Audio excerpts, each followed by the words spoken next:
Pemerintah Kabupaten Kota Waringin Timur, bagian pengadaan barang dan jasa unit kerja pengadaan barang atau jasa UKPJ menggelar kegiatan monitoring evaluasi penerapan e-katalog bagi penyedia katalog legal di Kabupaten Kota Waringin Timur. Kegiatan tersebut diselenggarakan dalam rangka memenuhi amanat Peraturan Presiden Nomor 12 Tahun 2021 tentang perubahan atas Peraturan Presiden Nomor 16 Tahun 2018 tentang pengadaan barang, jasa pemerintah dan Peraturan Kepala Lembaga Kebijakan Pengadaan Pemerintah atau LKKP Nomor 122 Tahun 2022. Yepi selaku Kepala Bagian Pengadaan Barang dan Jasa menyampaikan, tahun ini ada 3 etalase e-katalog yang diwajibkan. Vendor dalam e-katalog saat ini sudah berjumlah 200. Harapannya ke depan dapat semakin banyak vendor yang masuk mulai dari berbagai bidang seperti kontraktor, bengkel, toko, berbagai bidang dan lainnya. Terima kasih. Assalamualaikum warahmatullahi wabarakatuh. Nama saya Jakaria dari PT Media Sampai Televisi atau Sampai Televisi. Yang pertama, saya mengikuti Zoom di LKPP. Lupa saya waktunya.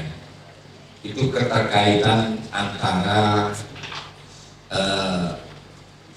lembaga penyiaran. Jadi lembaga penyiaran di Indonesia itu pertama adalah LPP, Lembaga Penyiaran Publik, itu TVRI dan RRI. Terus yang kedua itu adalah Lembaga Penyiaran Komunitas LPK. Terus yang ketiga itu Lembaga Penyiaran Swasta LPS. Lembaga Penyiaran Swasta LPS itu RCTI, Sampai TV, Daya TV, itu LPS. Terus Lembaga Penyiaran Berlangganan itu adalah satelit dan TV kabel yang sekarang sering disebut TV kabel. Di KBLI saya tanyakan, ya kan? Itu mengapa kok sama? Padahal di dalam tata aturan 32 terus dijabarkan lagi di dalam keterbukaan informasi publik 14, terus dibuka lagi permen yang terakhir itu nomor 11, itu sangat berbeda. Di mana lembaga penyiaran berlangganan itu adalah operator, distributor, semacam ya toko itu saya distributor barang A, kopi B, kopi C dan sebagainya. Makanya lembaga penyiaran berlangganan TV kabel itu adalah usahanya banyak. Satu usaha di dalamnya ada 9 sampai 50 channel. Itulah yang namanya distributor. Beda dengan lembaga penyiaran swasta. Lembaga penyiaran swasta di dalam Undang-Undang 32 itu dibagi dua, nasional dan lokal. Nasional itu adalah yang berada kantornya di ibu kota negara. Itu jelas pasarnya. Terus lembaga televisi lokal itu ada di ibu kota provinsi dan kabupaten. Nah sekarang, terutama Bapak yang dari TPSI, Bapak Adu, mengapa TV kabel bisa masuk sebagai produk pembuatan film dan pemrograman TV? Nah ini beda, karena dia distributor. Akhirnya perjalanannya produk daripada TV kabel atau itu satelit dibiayai oleh pemerintah, akhirnya itu menjadi aset pemerintah kan, dan biaya aset pemerintah tadi dijual lagi oleh ke masyarakat melalui jaringan kabel. Itu sudah satu pelanggaran. Dibiayai kalian produksi berita, itu dijual berita karena apa? TV kabel yang berlangganan yang akan bisa menikmati. Kita bisa diskusi nanti, kita buka, karena dulu saya kali sunat itu tentang perizinan penyiaran. Saya apa persis apa yang dimaksud itu. Kembali lagi ke sini, ya. Kembali di sini yang saya ingatkan nanti, mengapa itu bisa masuk ke dalam e-katalog. Boleh dia masuk ke dalam e-katalog, tapi adalah memasarkan, mencari pelanggan. Itu satu. Yang kedua, keterkaitan dengan PKAD, ya kan? Kami sudah menyelesaikan suatu pekerjaan, selesai, DPR sudah selesai, ya.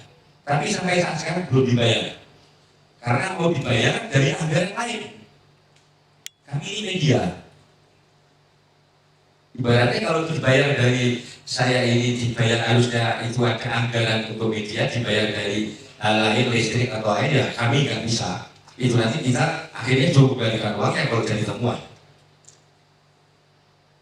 Itu yang tambah lagi satu lagi. Kemarin di BPK investigasi keterkaitan dengan lembaga penyiaran. 2 hari kami jelaskan juga bahwa seyuknya sekarang sampai televisi harus melakukan e-katalog di seluruh kabupaten se-Kalimantan Tengah, bahkan seluruh provinsi di Indonesia.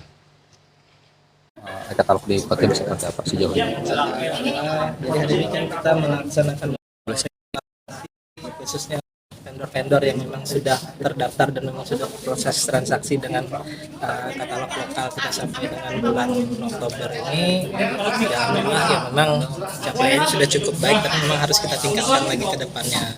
Jadi kayak contoh tahun ini kita baru mewajibkan 3 katalog nih, 3 etalase katalog. Tahun depan itu target kita sudah mewajibkan 10 etalase, dan di sini mungkin ya kalau media kan tahun ini belum diwajibkan, tahun depan kita sudah bicara media nih wajib nih, sudah diproses melalui katalog karena dari Animo kalau untuk media sendiri ini terhitung yang terbesar nih kalau untuk di katalog. Jadi vendor yang terdaftar untuk media ini sudah 50 lebih kalau tidak salah sekarang di katalog, ya mudah-mudahan itu bisa mendorong proses transaksi kita menjadi lebih baik. Dan mungkin kedepannya ya memang kita nih coba mengkaji, ibaratnya kayak contoh apakah cuma Kominfo yang bertransaksi terkait masalah media ini dengan urusan media. Pada prinsipnya sebenarnya kayak misalnya contoh pembuatan iklan, pembuatan video atau pembuatan video promosi segala itu kan kayak kemarin kami komunikasi dengan pariwisata, mereka juga bisa. Nah ini makanya katalog ini sebenarnya upaya kita untuk membuka apa-apa aja sih sebenarnya peluang belanja pemerintah yang bisa kita laksanakan berbasis katalog.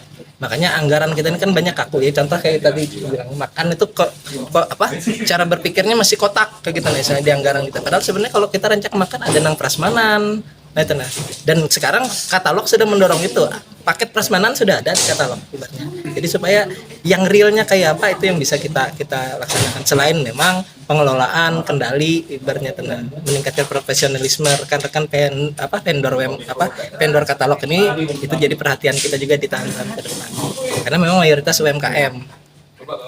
Kalau dari gimana target produk gimana? Target produk sendiri dulu di tahun 2022 itu pernah ada target kan 1000, ya, sudah tercapai. Kalau untuk kita sendiri sampai dengan hari ini produk di Kotim ini produk lah, jadi bukan vendor. Produk itu sudah 3.860-an. Kalau dari roadmap kita di tim P3DN terkait produk katalog tahun ini kita targetnya menambah 2.000 produk, itu sudah tercapai karena kita sudah menambahkan dari 1.200 tahun kemarin, tahun ini 2.400 sudah masuk.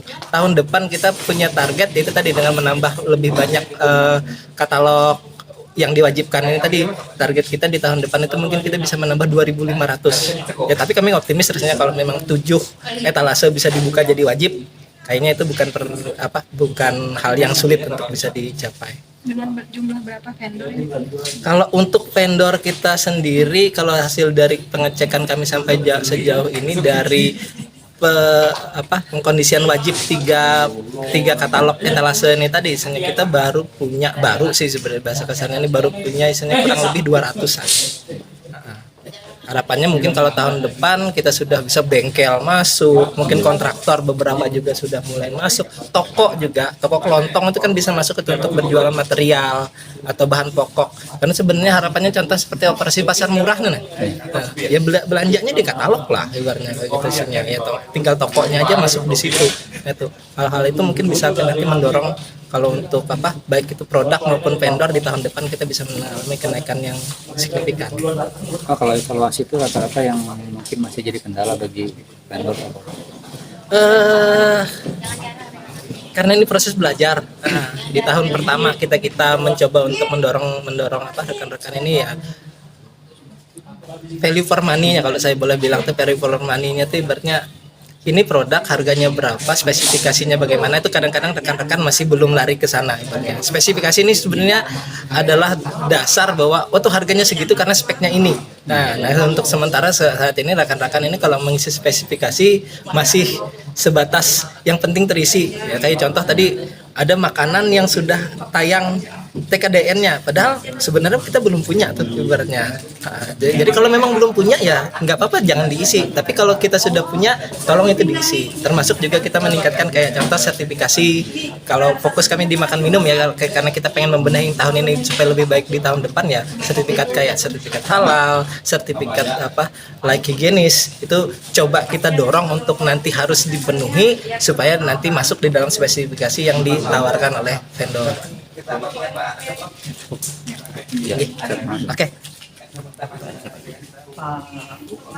Sedangkan untuk media sudah ada 50 lebih vendor yang terdaftar dan masuk animo terbesar dengan menggunakan e-katalog. Diharapkan bisa mendorong proses transaksi agar menjadi lebih baik. Yepi menyebutkan saat ini sudah ada sekitar 3.860 produk yang ada di e-katalog dari target tahun 2022 yaitu 1.000 produk dan 2023 dengan tambahan 2.400 produk. Dari Sampit, Kabupaten Kota Waringin Timur, Provinsi Kalimantan Tengah, Nurdianto, Sampit TV mengabarkan.